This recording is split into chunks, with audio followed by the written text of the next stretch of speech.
You work hard, provide for your family, do everything you're supposed to do, but then one day you wake up and you feel completely empty inside. So what do? You work harder, you buy a new car, you maybe get a bigger house, you even try to lose weight and you hit the gym, but nothing seems to stick. By society's standard, you're doing well, but you still have this deep feeling that something just is not right and you just cannot put your finger on it. So you begin to blame yourself, wondering if you are the problem. But here's the part that nobody ever tells you. This is not a problem with effort or money. This is a problem of fulfillment and purpose. In that each day you are grinding away at something that you simply do not care about. And look, this isn't your fault. This is how society is built.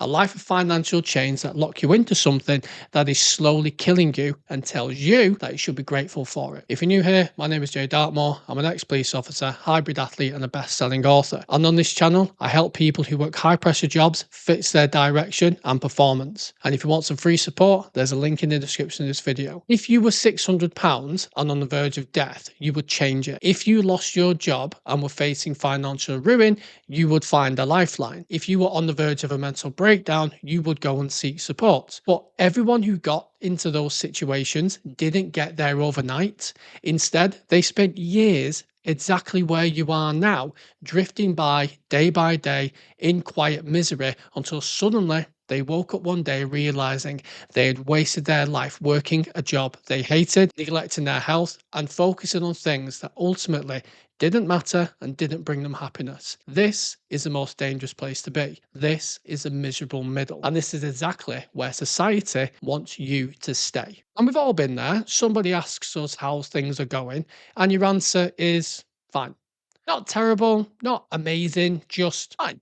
You know, things are fine. It's the grey area of life. You don't love it. You don't hate it. You can do your job with your eyes closed and your hands tied behind your back. The job pays the bills, and that appears to be enough. So, if it appears to be enough, why are we so unhappy when our physical needs are being met? And the answer is this: money alone cannot fulfill us in the deeper way that we actually crave. And I'm going to tell you about two people. I once knew a man who was earning six figures a year, probably a millionaire.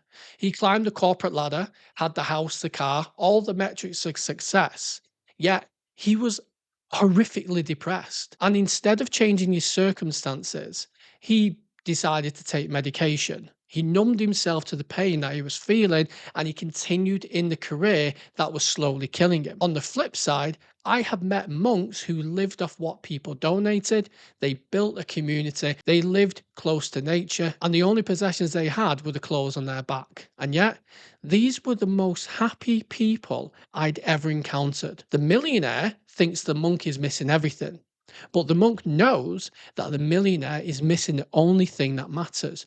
Because once your happiness relies and depends on what you have, then you can never have enough. And when we look at modern life through an evolutionary lens, we were built to be outside. We were built to be moving, to be hunting animals, living in collaboration with nature in small tribes where everybody had a job and a purpose. Everybody worked towards the goal of keeping the tribe alive. Our brains were hardwired to seek the rewards that came from catching food and the connection that we shared whilst eating, laughing, and sharing stories around the campfire. Life was much more dangerous, but also very rich and rewarding. Okay, so now let's take that caveman brain and let's put it into modern life. We wake up in the dark to an alarm, facing a day of stress. We sit in traffic before going to work. We eat foods that are ultra palatable and made in a factory. We work jobs we don't feel connected to buy things we don't need. And we crave to just have a few minutes in the bathroom so we can scroll on our phones. We live for the weekend, so then we actually get to enjoy life. And by this metric, this means that over a 40-year career, you're spending roughly 70% of your life working and only 30% actually living. Now, let that sink in for a moment, and you still think you're the problem? And I'm going to be brutally honest with you. If you fell off a cliff tomorrow, your employer would replace you within a couple of weeks. The people that burn out are the ones who are completing work that they don't feel matters. We get paid at the end of the month to buy something new and shiny because we think, well, I've worked hard and I deserve it. We find value in stuff and things. We spend all our time at work trying to pay for the house that sits empty most of the day, and people consider this success. Now, I've got a little thought experiment for you.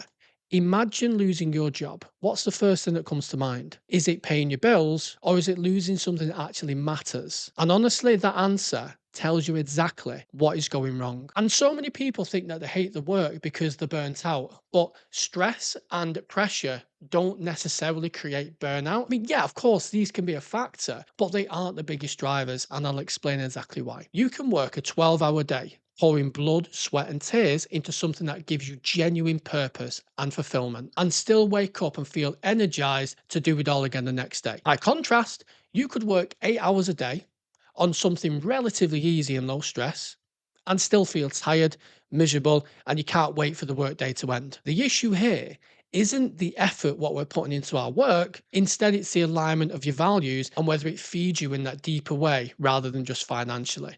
Do you feel valued?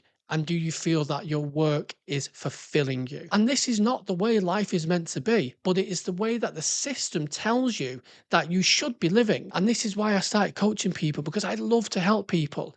And I want to support people with getting stronger, healthier, and building a community of others just like them around them, which is why I've started an 8-week program, which you can get in the link in the video description if you wanted to, because you are amazing and you should feel fulfilled. And this is also why when you go on holiday or vacation and you have a week off, it doesn't fix the problem. Your body and brain get that break that you've been craving, but when you go back within an hour, it's like you never left and all the stress is there again. And I hear what you're saying. Yes, I hate my job, but I can't just quit because I have responsibilities. I can't just go and chase my dreams. Completely understand. And I'm not saying abandon your responsibilities and go live out in the woods, but it is also true that you only have one life and you have a choice. Option number one, hit the nuclear button, start a new venture, and live your life on your own terms and figure it out. Okay, that's option number one. Option number two, stay in a job that is slowly killing you, sacrifice the best years of your life and crawl closer to retirement where you'll frankly and most likely be too fucked to actually start living. Or the third option, which I believe is the one that will change your life forever. You get honest about what you actually care about. Now, run with me here. Imagine money isn't an issue. Get playful. Okay. What exactly do you want your life to look like? What is it you really value? What ambitions do you have? Work towards that. Stop letting somebody else dictate to you what you should be doing.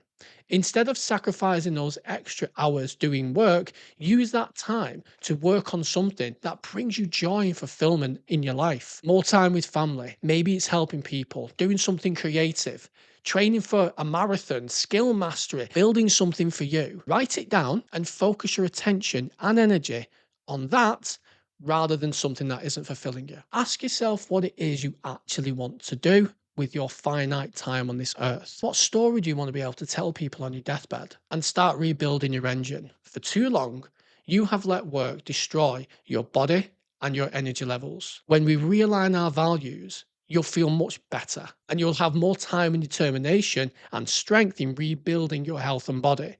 You'll lose weight and you'll actually keep it off. You'll be more excited to wake up in the morning.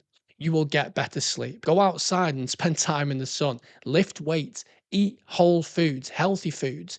Create an environment that tells your body it's okay to not be on high alert and in survival mode all the time, but instead that you are building a better future for yourself and for those around you. Let me sum it up in one sentence. You were born to pay bills and die. You were born to live a life of meaning and purpose. All right, 2 sentences. And if you want to learn how to build a better future for you and for those you love, then make sure you check out this video next. Remember, you're awesome. You got this. Stay shift proof.